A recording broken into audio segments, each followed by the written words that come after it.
Massimo, you can start. All right, so I'm Mas. I was the creative director for the album. I handled merch along with, my good buddy Alex. I handled merch. I did some video directing. Um, I shot the album cover. What else? And just kind of general kind of direction for the album sonically and like visually, conceptually. So yeah. Also, Joe? is the mustiest. That's not true. I just showered. All right, who's next? Joe? Okay, my name's Joe. I sang on the album a little bit, and yeah, it's really fun to be a part of the whole thing. I think we did a great job. Not to Joe was also in charge of distribution of the album. He turned it in, yeah. That's true. He turned it in. He did a good job. Kind of. All right, All right. Steve? My name is Steven, also referred to as the room. No. No one calls you that. No one calls you That's a that. goddamn lie. Okay. What's the story about Little Room? So I produced on the album. I produced the entire album. Out of my little bedroom, my old MacBook. In the Stevens room. In the Stevens room. And I also did vocals. And recorded all the instrumentals, guitar, the beats and all that. So yeah, that's what I did. And I'm also on the cover. I got all wired up, and it's pretty cool. Moz shot me. That's Yeah. like such a cool album cover. Thank when you. I saw it, yeah. Thank Dude, you. it took it. All right, let's let Alex go next, and I'm Alex. Joe. My name's Alejandro, but I go by Alex. I handle all like the visual shit, like the design, all the single covers, some merch, album cover. Yeah, that's pretty much it. Like I guess some creative direction here and there. I don't know. Yeah, I just be putting the label on the thing basically. Yeah. He does a good job at it. He does a great job. Thank you. there was That album about cover was a battle. how many versions of the album cover are there, Alex? Someone There's at least 15. Okay. There's at least 15 Wait, versions of the album cover. Can we see any of them? That's a good Yeah, question, we'd Sid. be happy to send some over after. I don't know if we'd be happy because I gotta know if I still. They're for sure in the I- chat. Dude, they're all Yeah, they're all in the screenshotted chat. in the chat. They're Oh, all. yeah, there's like Okay, those we gotta versions, continue like- doing the introductions. Yeah. All right, Mar. Okay, I'm Marisol Mar, and I sang on the album and also helped Hoodlum Records reach their diversity quota by being a lesbian woman. So, Yeah. yeah. And last, I'm Ramiro, and I did the engineering for the album. I mixed and mastered it. I did editing for the videos, and I think that's it. What else did And I you do? sang. Yeah, you Yeah, did. I sang. And I sang, and I did some additional production on some of the tracks. That's crazy. Like, how do you do so much? Like, I don't know. Yeah. Oh, dude, it was time. It was really bad. Whole lot of FaceTime. Dude, it was FaceTime. brutal. So Yeah, that's like, what that like last- that's kind of what I wanted to get into first, because like you made the whole thing like during like the past like 6 or 7 months, Yeah. right? So it's No. all just like FaceTimes. Pretty much. Yeah. It was Basically- the FaceTimes. whole. Me and Steven can talk about this one. Yeah. Sure. Okay, And like so whoever wants to talk. Yeah. But basically, Steven would make something. Steven would make a beat or whatever. He probably made like 10 beats a day at this point, and then he'd send like all 10 of them at once. One of us would possibly listen to one of them. and then if we enjoyed it enough, we'd put a verse on it, and then basically whoever laid the first verse down usually made the concept for the whole song. Yeah, they kind of provided like the Interesting, direction. Yeah, because it was kind of like a tree effect in which like once one person laid down a verse, everyone would just be like, okay, what was it about? And then everybody Yeah, else they would kind write of go verses. from there. Yeah, it's a great way to put it, man. Yeah. And Yeah. me and Steven would just yeah, you can just what else? So basically, what would happen is, after we finished the singles, we were kind of like looking for a direction for the album because we wanted to release an album sometime in the summer and release the singles in February or something. And we're looking for a direction, and Maz came up with this. Maz came up with the name Digital Kinship, and then provided like a direction which not a lot of us were very keen on. And I think that we kind of switched from. It was kind of like this. I don't know. It was like it was almost like a. Go ahead, Maz. Basically, my first visions for the album was like this war theme almost, in the sense of like, I felt like it would be a really interesting debut for us, because how I thought of the whole concept would be like, you know, we're metaphorically fighting our own battles and stuff, but we're going to portray this in a way where it's very like literal. And that was the initial idea for the album. We made a few concepts. Most of them got ditched. And then a little after Mar joined, we were already, you know, distancing ourselves from that. And, you know, but we still had this album named Digital Kinship. So we were basically like, how can we really tie it in with this? And then basically, it wasn't really a conscious decision, but we kind of fully just dove into this like internet world, cyber sphere. Yeah. So as far as the production goes, at the time I was listening to a lot of electronic music. Like I got into Grimes a little bit, like shoegaze and all of that. And so that was really interesting, because I think if I got into like, I don't know, like folk music at the time, like this album could sound completely different. But I think the music I was listening to and the concept really meshed together really well. And so a lot of the beats that we made, some of them didn't make it, but a lot of the beats that we made sounded very electronic. It sounded very much like the album, or very much like, you know, being on the internet as a teenager and growing up on the internet and that kind of thing. So, yeah. Mar, you want to say something?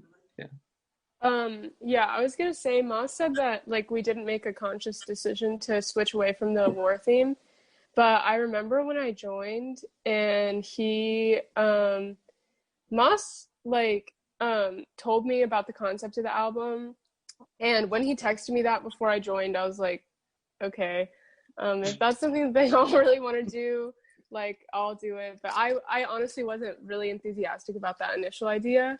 So my plan was to go in and to like try to get them to shift away from that idea.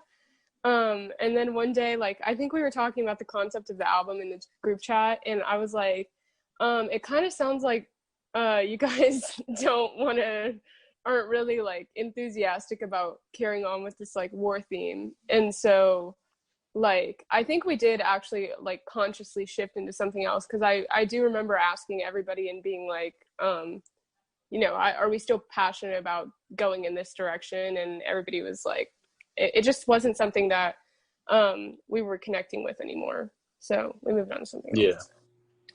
I mean, I think it worked out, because like especially like the timing of it, of just like Digital Kinship during a time where like everyone has to be online to keep in touch with people. Yeah. I think that was the big concept. Like we purposely started the pandemic just to kind of fit the concept. So it was a conspiracy theory. Vaccine coming 2021. You guys. Everyone's in Hoodlum Records world, and you're just living in it. You're just living in it. Like I always say, everyone's Spider-Man, everyone is Hoodlum. Yep. Yeah. But I mean, there's still the themes of like, not like going to war with yourselves, but there's still like a lot of like fear and uncertainty which I think For like sure. you let it go once you get to like Digital Kinship, the song. I Yeah, think it's that's Incredible. interesting. I never thought of it that way, but yeah, that's really I interesting. think it's pretty cool how like well, like from what I've heard from people, I know we all started the album with the experience that like we all connect online inside or outside of the pandemic because we're all, you know, in different areas of the country and stuff.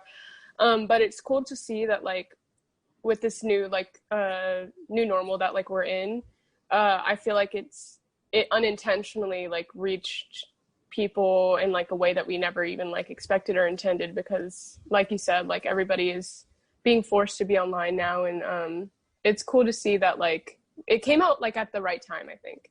Yeah. So. Yeah, I agree. Yeah. especially like if it came, I feel like if it came out any earlier or like any later, it wouldn't have hit as hard, just because we're at kind of a moment in time where it's like we didn't expect to be here like 5 months ago. We didn't like we didn't really think we didn't really think we'd kind of be in this position, and now we are, and now it's like it's kind of like a moment of realization, and it's like I feel like it was all like coincidental, and it was all just like not necessarily coincidental, but like this had to happen. Like I guess like this album just came out when it had to come out, because it was supposed to. Okay, so this album was supposed to come out like in early August, like the first days of August, and then we basically kept pushing it back until we were finally ready for it to come out. Yeah. Yeah. Sure. Mm-hmm. Yeah, no, I definitely think that's very real, where we did start it where it was just, because the concept of digital kinship, it's just internet friendship. Like, that is it. But also, and while that was something like not everybody could relate to, because we did, we started the concept like before anyone knew what COVID was. But just, I think it was really cool, what Mar said, how it kind of came together in the sense of like, it came out at a point where everyone could relate to it. And it wasn't just, it became a much more universal thing, I guess, is what I'm trying to say. Definitely. It feels like on brand because it's like Hoodlum Collective, Digital Kinship. Yeah. It's something that's like, it's like, even if you're not part of like you guys, you're still kind of part of like Digital Kinship as like a world, For sure. like an idea. I feel like there's also like the aesthetic of it isn't like the internet, like we know it now. It's not like, I don't know, the word I think was like cyber. It's kind of like the 2000s, like the romanticization of like technology that existed then, especially in the cover with like the wires and stuff. I think that's like the really cool like concept of it. Definitely. And I think right now it's kind of weird because a lot of like the kids, I think, I don't know, there's definitely, like you were saying, a romanticization of like the 2000s period where, Y2K. Not even like, just like, I don't know. It's like, it was a mix, as far as like the production went, it was like a mix of like watching Skins and like also getting into like Witch House and shit. And like just seeing like a bunch of like sweaty fucking British kids in like a little basement, like going ham in like 2010. So I don't know. It was like, and I also think like, dude, that okay. I think it was definitely like a mix between talking about our experiences like right now and like the modern technology we have right now, but also like projecting in a way that's like more like nostalgic. Obviously, like in the 90s, kids didn't really, I mean, late 90s kids like just started getting like flip phones and stuff, but really like when technology started to kick off was like mid to early 2000s. So I think it's like almost like a nostalgia of like that kind of technology and the simplicity of that technology, but also reflecting on like where we are right now. Yeah, for sure. Yeah, I definitely think just aesthetic wise and concept wise, like I took a lot of inspiration from, even going back as far as to like 80s computer stuff.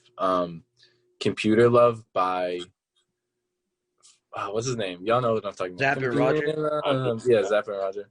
Even like stuff like that, like really, really early, just the first like ever concepts of the idea of companionship through the internet.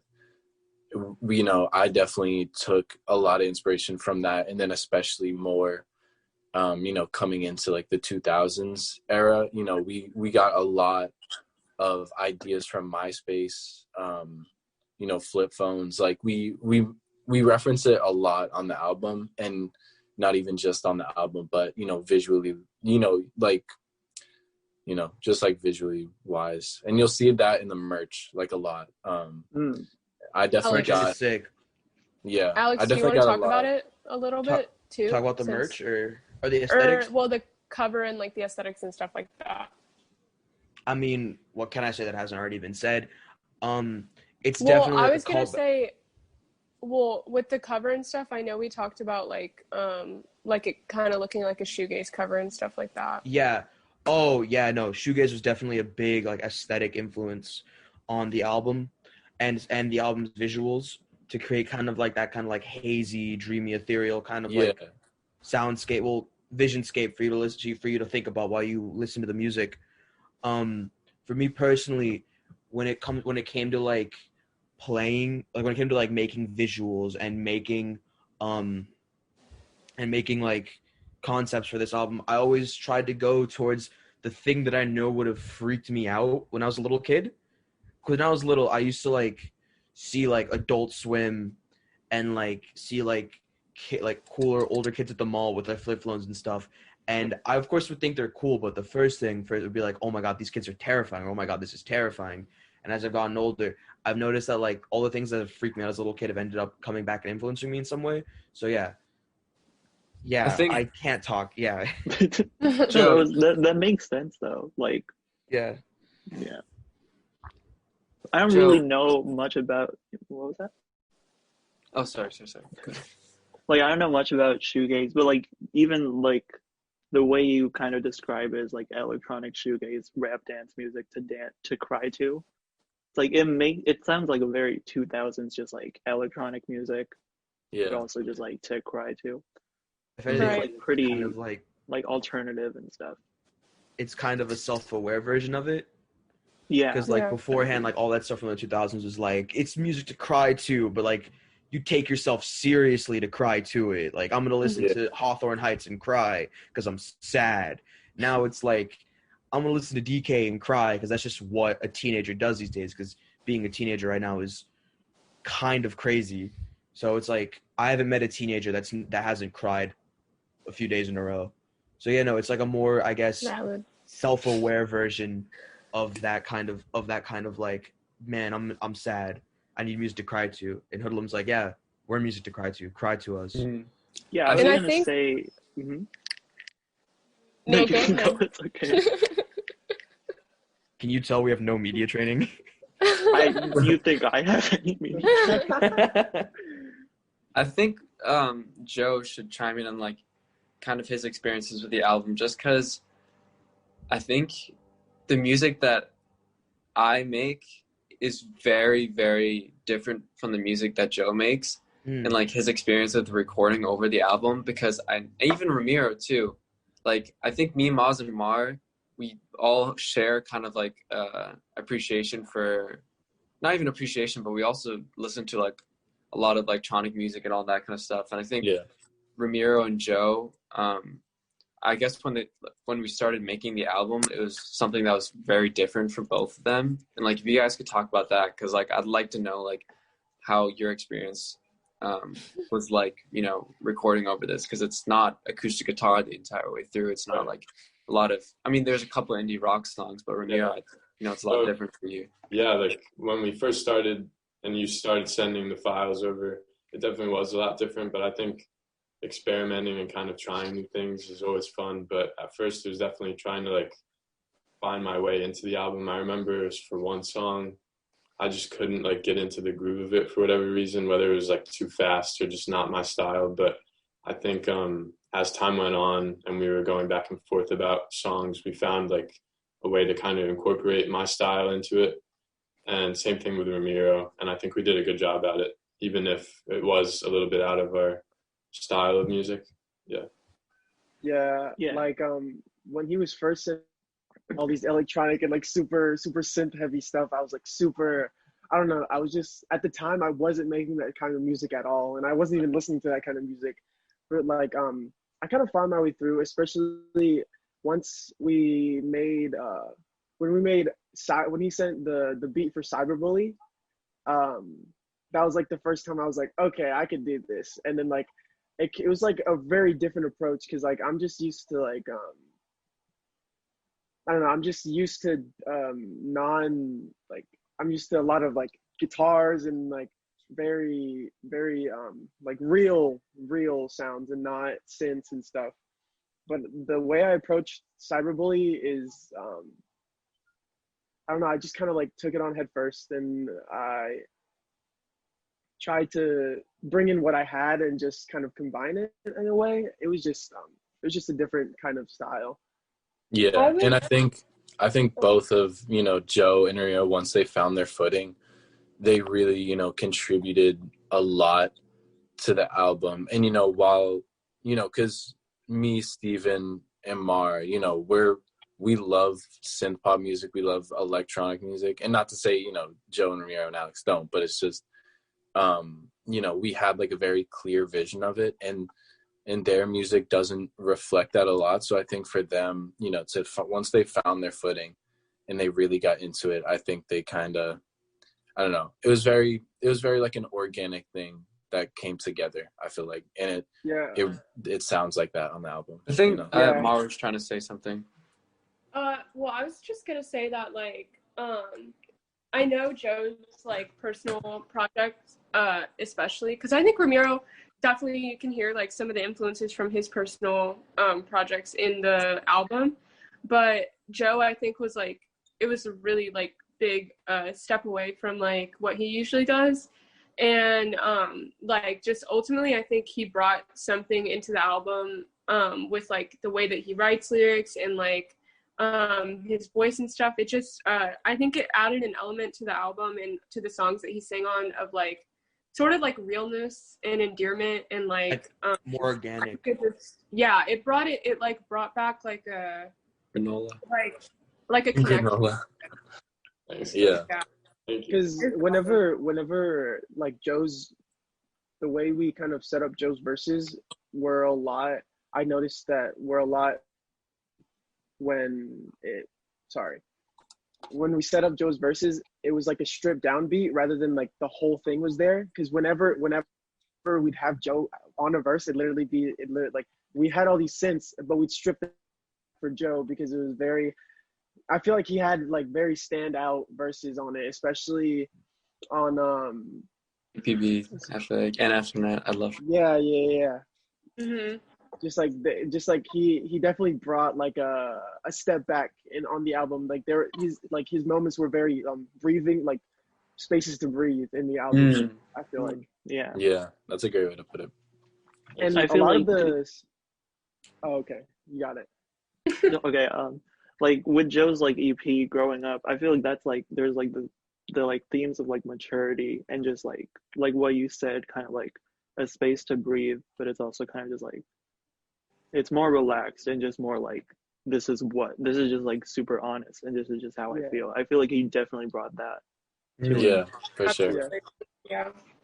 I think I know my writing style is super different from Joe's. I think I write in a way that it's less like conditional on like how I'm feeling, you know what I mean? I write a lot about like the standard stuff, you know, like love and like kissing and all that shit and like drugs, you know, being a teenager and stuff. But I think Joe, he's very, very honest and very writes about what he's feeling, and I think that's something that, you know, I really appreciate with how he writes. Yeah. Yeah, Joe. Go ahead.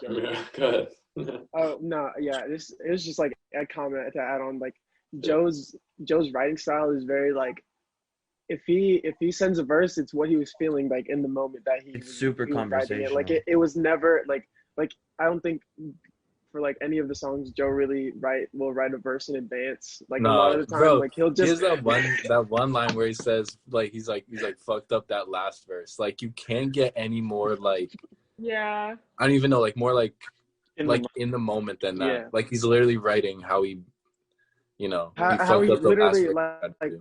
like Joe because Joe would send a couple of verses for the same song. It was because it was about finding like something that worked not only for me but the rest of like you guys and making sure it fit into the song. So it was definitely frustrating, but yeah, no, and sometimes it didn't. Like I think, your verses might have been the only verses that got cut sometimes, but like the ones that didn't get cut are like they're so about to good end the and they work interview. so well. yeah. So and you got it, Mara. I was gonna.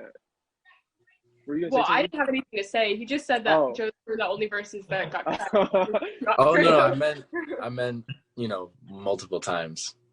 I feel like okay. like while Mar didn't get like a verse on every single song in the album,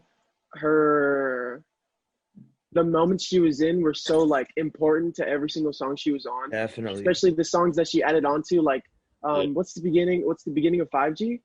Yes. Oh, yeah. Oh my Yeah. gosh. Yes. Back harmonies, yeah. So she just did a back harmony for 5G, and I kind of like made the intro of the song for me. I don't know, it's just like very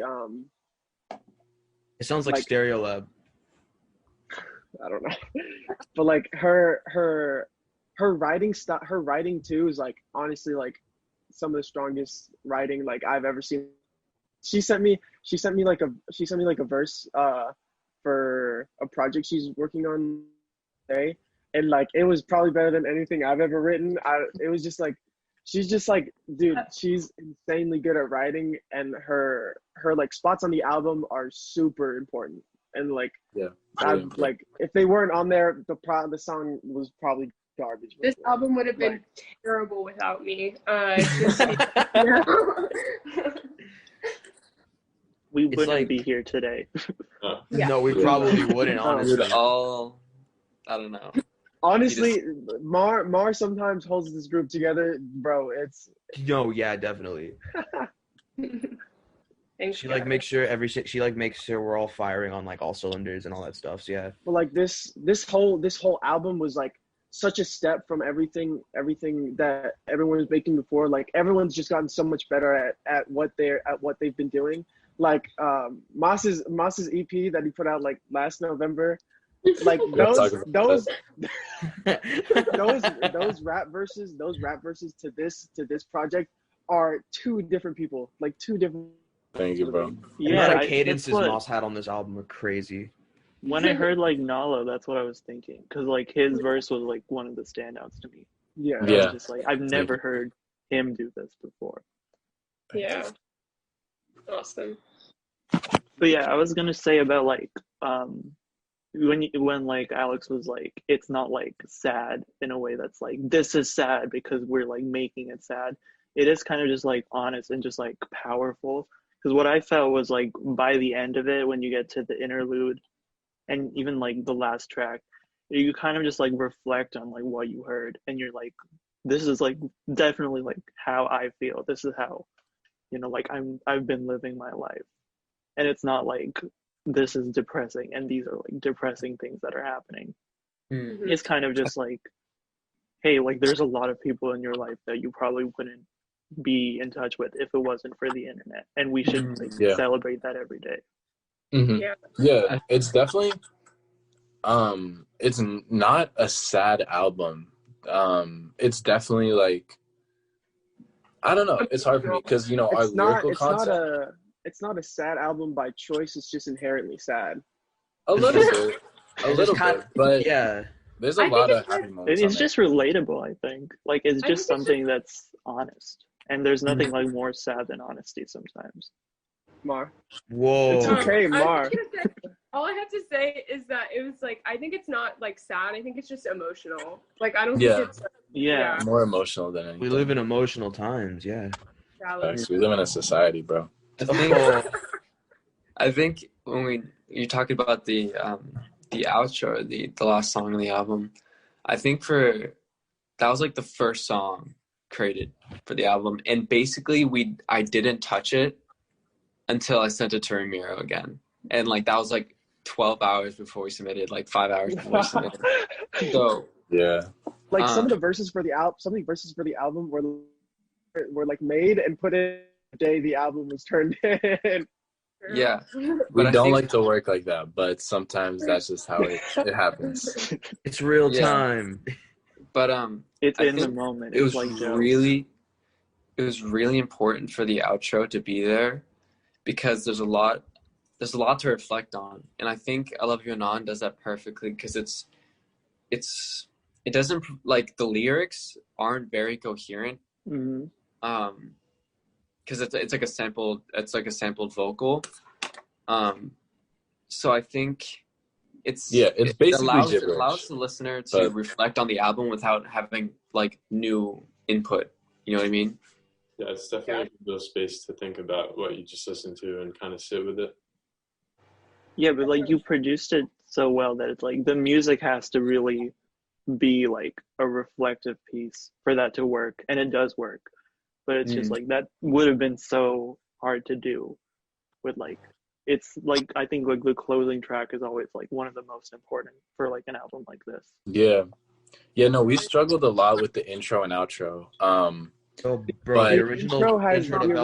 original Belfast we is struggled completely for different. Months. Completely. I think like there was never the outro, the ending to that song was not the same. The beginning of that song was completely not the same. The guitar riff was the only thing that didn't change, I feel like. Yeah, the guitar section was like, it was like the only thing that like kind of was kept on from the original.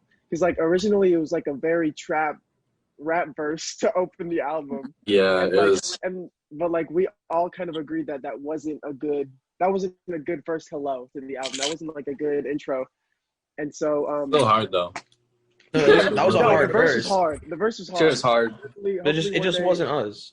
One day it'll come out. But like the verse was hard. But Steven sent me the band file, and I just kind of like did like some of the structure for it. Like I just kind of made things longer and kind of like made the structure for it, and then Moss did another verse for it. I did the opening verse. I did like the opening verse like the day before we turned it in or something. And then I did the production on the end of those, on the drums at the end. I programmed the drums at the end and like made that whole like breakdown. What's it called? The climax to it. I love that. Because like that's like what I heard whenever I first heard Steven's hook, was like this grand ending, and yeah, I feel like we definitely made that happen. Like was it like kind of the same idea before, but just like a trap kind of song, or did you change like the entire like concept of Belfast? So basically, I'm gonna take this one. That's cool. Go for it. So basically, me and Steven, we made this track back in, what was it, Steven? Like February, March? It was a very early addition. Yeah, super early. And we weren't even planning it to have it on the album at all. I don't even know if we started really planning it, like track by track. We made this like 40-second song called Jewelry, and it's just me. It's this crazy trunk rattler, like super bass heavy. I love it. I'd still love to work on it and play with it, but basically it started with that. And it kind of from there, we just had it laying around, and we were saying, what if we kind of, make this into an album song somehow. We added some synths, some guitar right after this like super bass heavy, crazy trap shit. It came into like a 4-minute song, and it was all over the place. It was a really cool idea, but it was just all over the place, really. Steven made this really awesome hook for it, which, the title came from, Belfast. And I love the hook. I love the hook more than anything. But then we kind of realized, like, okay, we're going to have to change the whole direction of it. So basically what we did at first, we took the trap part and the weird synthy alternative part and just flipped them, basically. And then we said, let's just get rid of the trap part in total. Kept this, like, crazy cool alternative synthy thing, and basically just let it ride out through the whole song. And the main thing that brought, you know, because there was only one, I feel like there's only one thing that really kept this track alive, and that was that we needed to keep the synths from that, because they're the same on Nalo, and you'll hear it because it transitions. And we knew we needed, like, whatever we did to the song, we just can't lose those synths. So we have to build it around the, you know, the same synths as Nalo. So, you know, it transformed into something really beautiful. And I was really happy with the outcome of it. And I think it's a perfect intro and a transition into the second song. Yeah, because to me it felt like that it was like it was a song that was like filled with like uncertainty, but then it kind of transitions into Nalo, and then you feel like, okay, I'm like getting transported into the world of like we're jumping you into Hoodlum. Yeah. Yeah.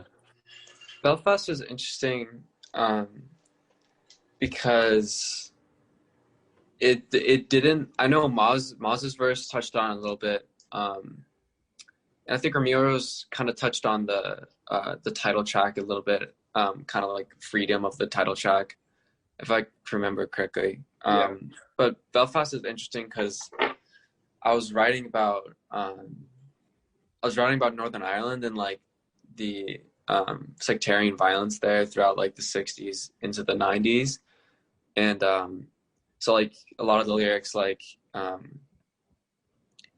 in the hook, for example, there's like a lot of like uncertainty of like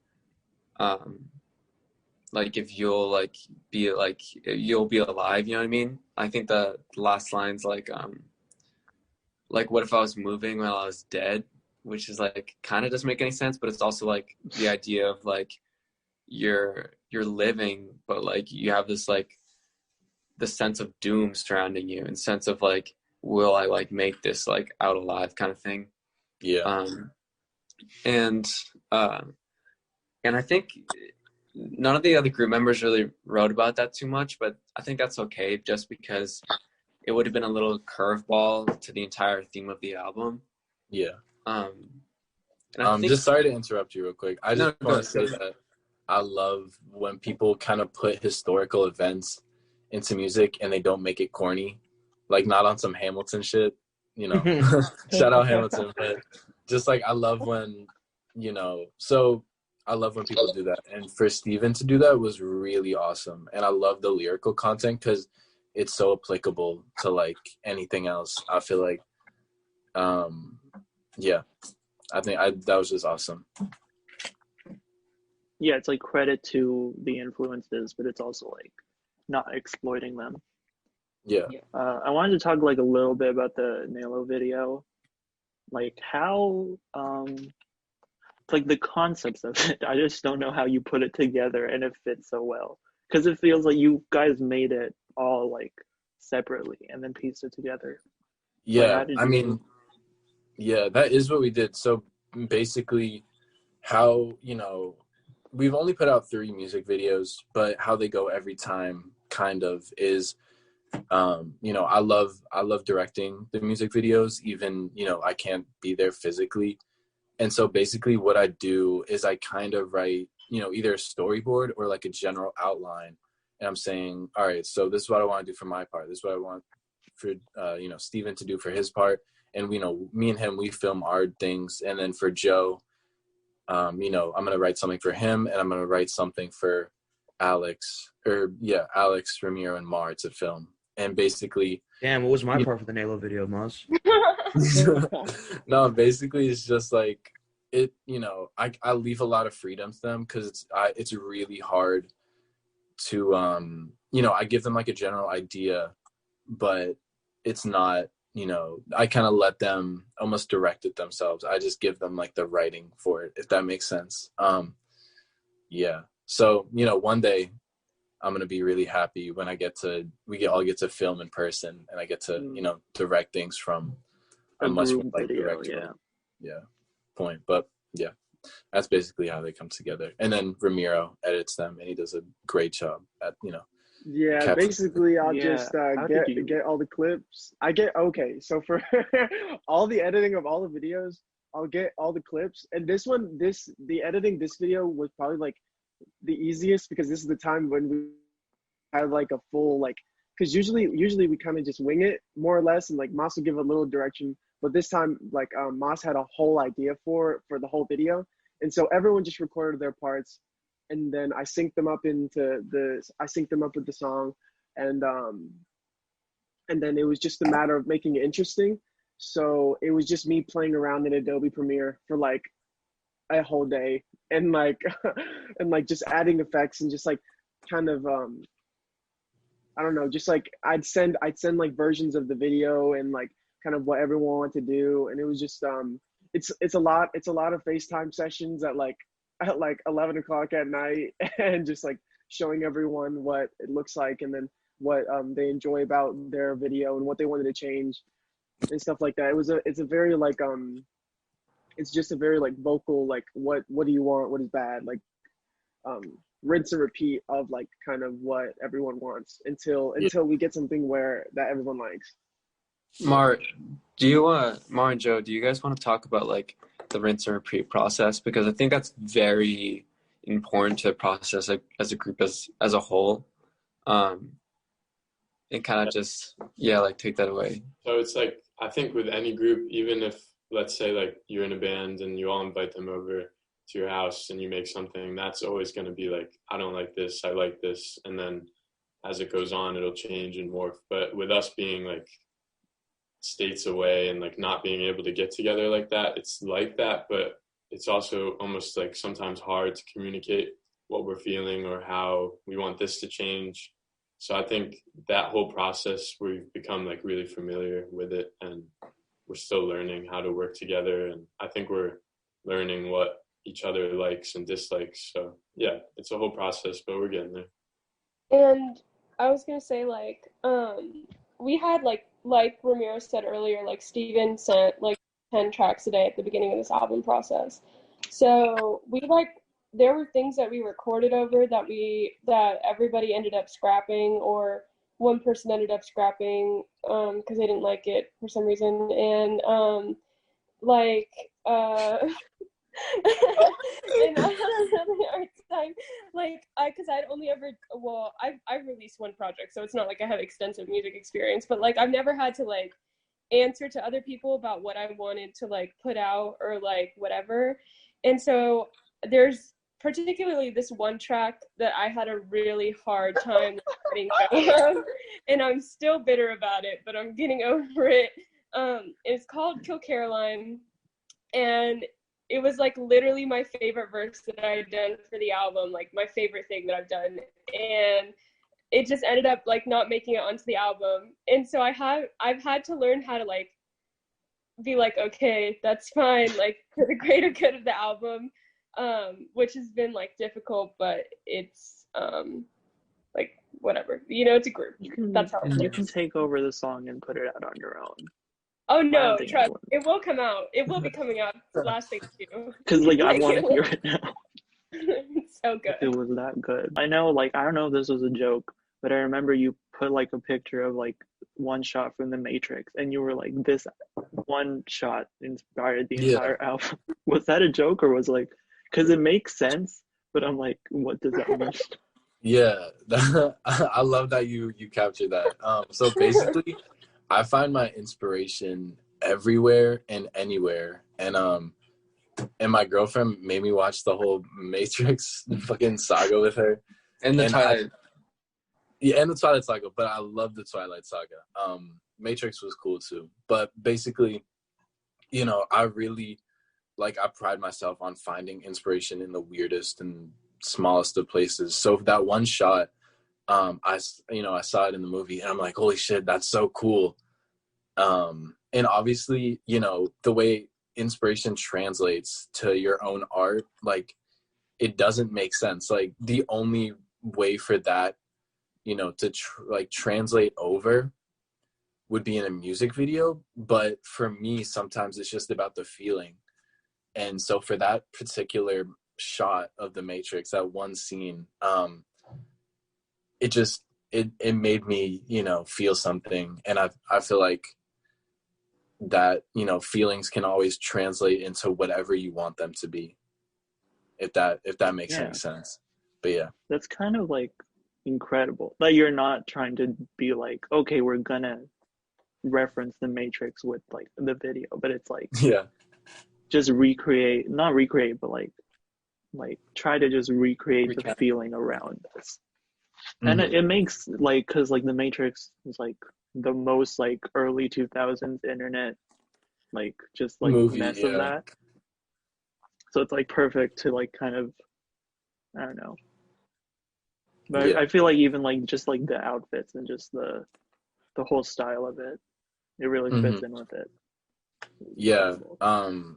Yeah, I took an inspiration from a lot of places, and you know, it's always really important to me that, you know, I make my inspirations and my influences very clear, and that's why I talk about it so much. And not even for the reason of being like, oh, like, you copied from them. Like, it's not even like a guilt thing, because I, you know, all my inspirations, I make sure, you know, I can create my own path with them, and I let them, you know, like influence the bigger picture, but not, you know, be that one thing.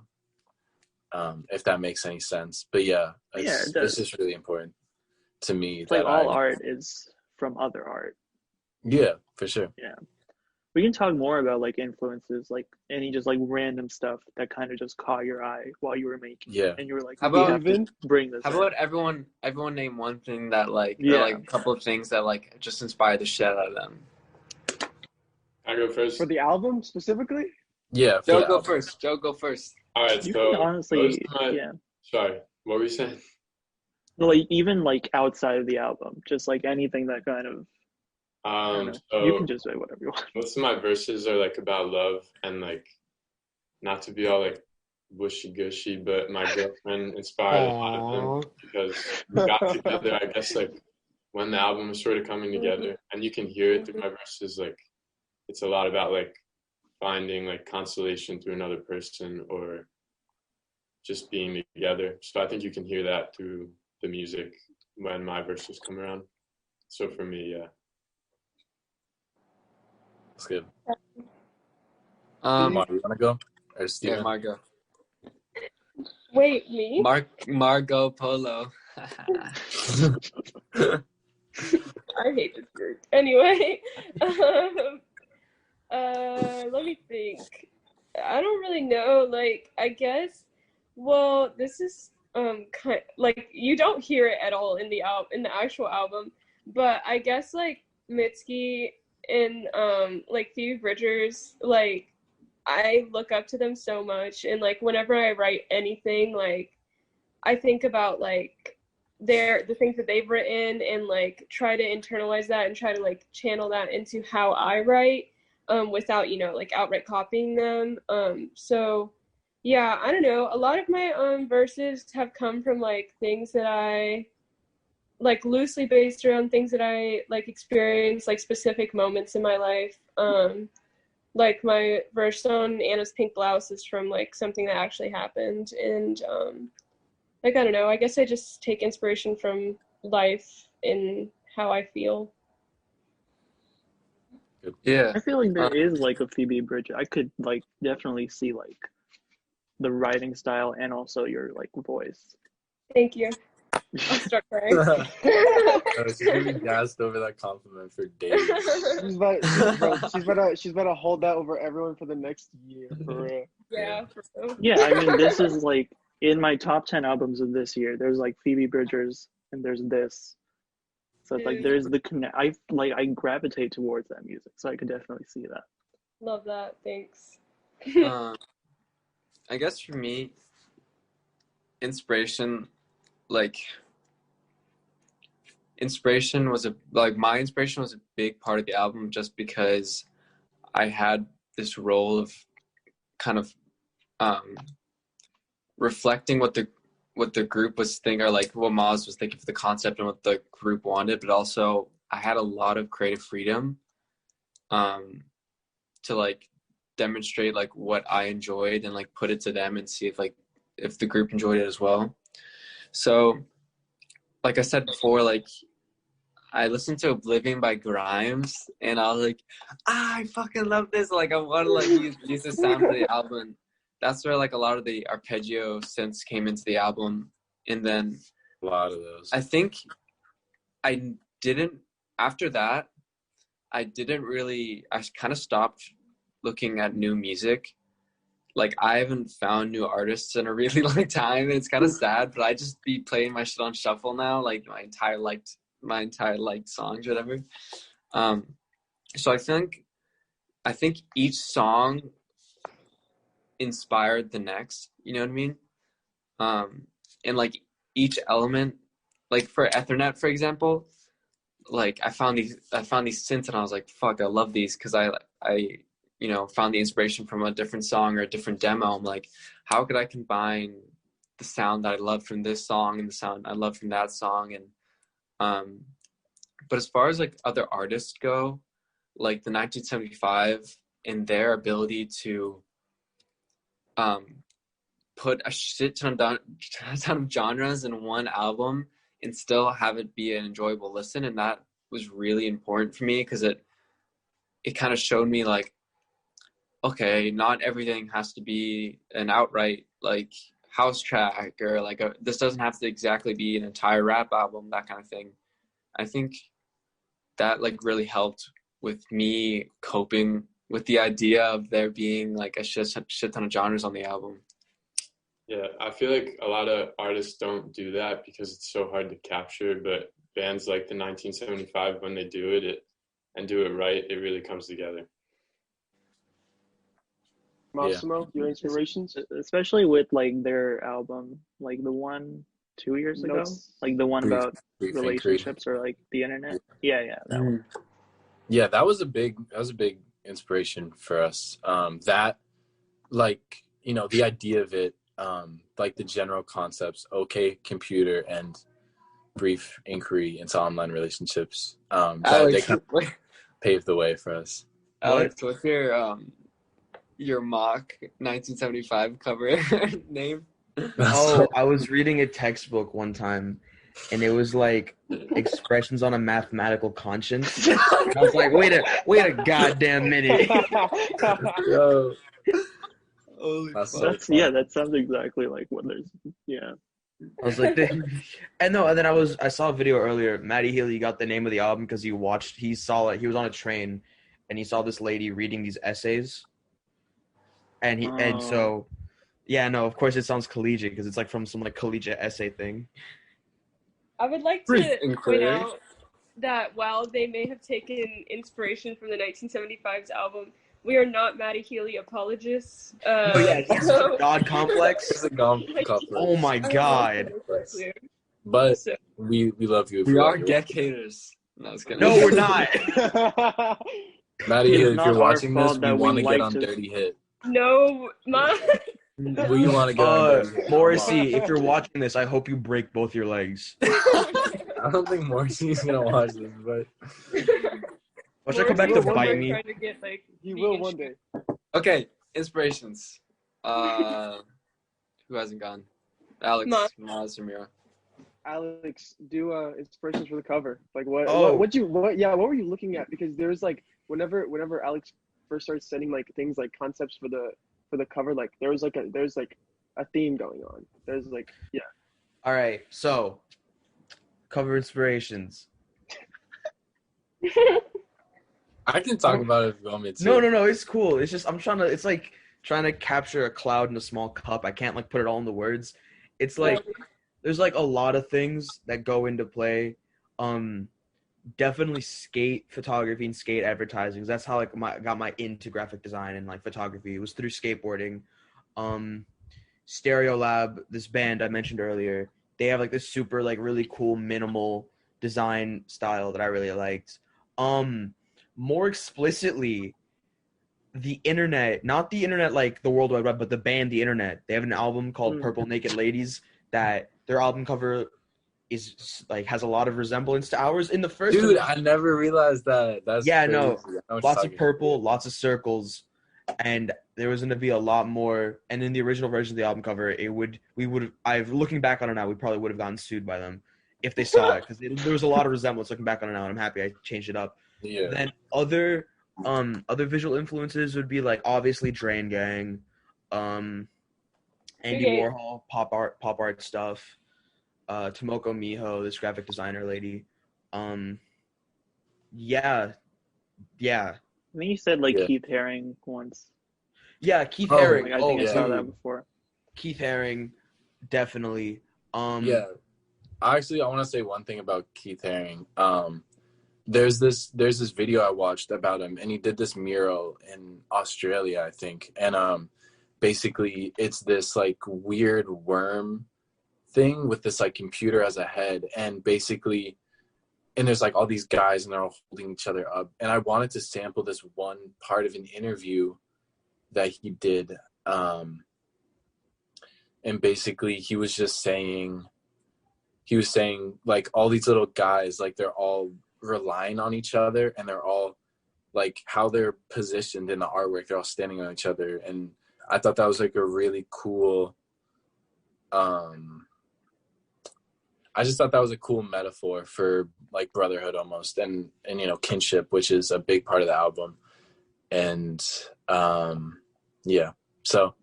definitely Keith Haring was like a cool little thing. Also, we haven't mentioned it in this interview, but Drain Gang was a big influence sonically and a little bit like conceptually, visually. So yeah, shout out Echo. Yeah, shout out Echo. Oh, lastly, going back to skate ads, I feel like I just need to like put this out because I like there's like the kind of sense of humor skate ads kind of have, the kind of like snarky, self-referential, like self-aware kind of humor. And that was something I definitely wanted to try to like, not just in the album cover, but just like in our visual output in general.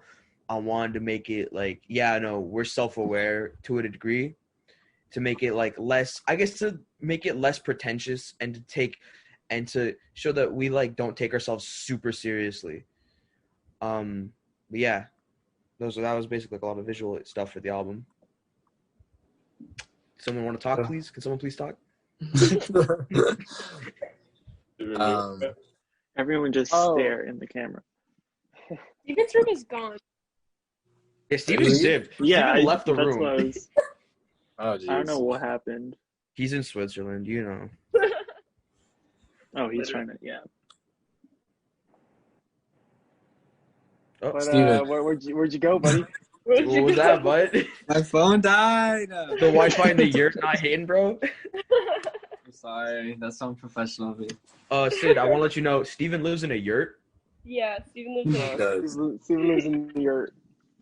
A yurt was big. It's crazy how Also, you're this so whole- connected to the world with that. It's kind of amazing. Steven's a worldly man.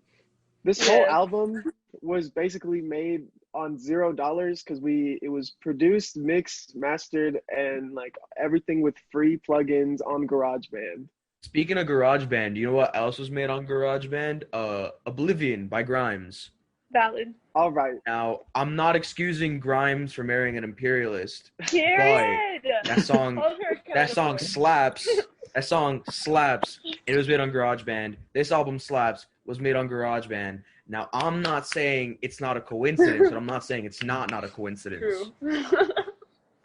I mean, I think I heard that the Apple, if you see Beatles this, use give us the GarageBand bag. too. So No, definitely. The Beatles use GarageBand and they're mediocre. I heard MBB. They don't know how to use MBB GarageBand. used GarageBand and then bankrupt the entire Apple corporation. Dude, they actually did bankrupt their label from the guitar sounds that they used.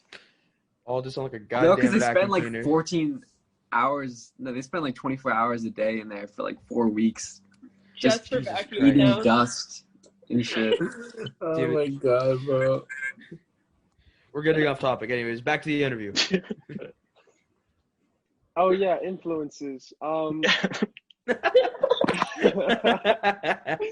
I'm super inspired by like probably like I'm super inspired by people who are inspired, which is like kind of a weird thing, but like we live in an age where everyone we listen to is obviously inspired by someone older, but like we're kind of in a spot where it's like, oh, we're in a spot we're kind of in a spot that's very, oh wait, can you even hear me? Yeah. We can hear you. Yeah, we can hear you. Sorry. Jeez. Well, now you can't. Yo, we can't hear you, my boy. He was like, y'all can hear me? Don't like that. Why You guys did hear you me? be silent as soon as he asked that? Can you guys hear me now? Yes. Yeah. Okay, sorry, my headphones died. Anyways, I'm super into like artists like Jimmy Somewhere and like Roy Blair, just like, and probably like the oldest artists I listen to are like Jeff Buckley and Daniel Johnston, just like very honest, and like people who like write stuff that have actually happened to them, and like I just really enjoyed that like that kind of style of writing. And then also just the other verses that other people would lay on the album, like I kind of would like take inspiration from those, and yeah, like kind of like do my own thing on it. Yeah, that's awesome. I like all your inspirations have just given me stuff to listen to or like look at if it's like art. That's the point. I Yeah, haven't what heard of we some of want- them. Yeah, We'll send the what we want playlist. people Don't to worry. do. Yeah, we're gonna make a you playlist. guys should of make a all of our playlist. inspirations. Yeah. But yeah, we want That was people my to. idea. That was my idea, and it was turned on twice. Anyway. It was not turned down. It was postponed. No. Alex, I have a brilliant. I'm gonna say this in the interview on live. But yeah, I think we can we can wrap it up. I think. Yeah. Wrap it up then. Yeah, this was like awesome. Like, Thank you, Sid, for the opportunity. Bro, yeah, I've never thank like you done so this much. before, but it was just great to hear. Yeah, thanks. Thank you guys It was for good to like get to talk contributing. about. Wait, while it's still recording, again, I really need it to go on record for the interview. I'm not wearing a fedora. Please. You look like you're Okay, going on no, a vacation. There's with your multiple kids things we in have to point 2006. out. Alex is not wearing a fedora. Not a Grimes fedora. married an imperialist. What else is there? We are not Maddie Healy. or Morrissey Morrissey sucks. apologists.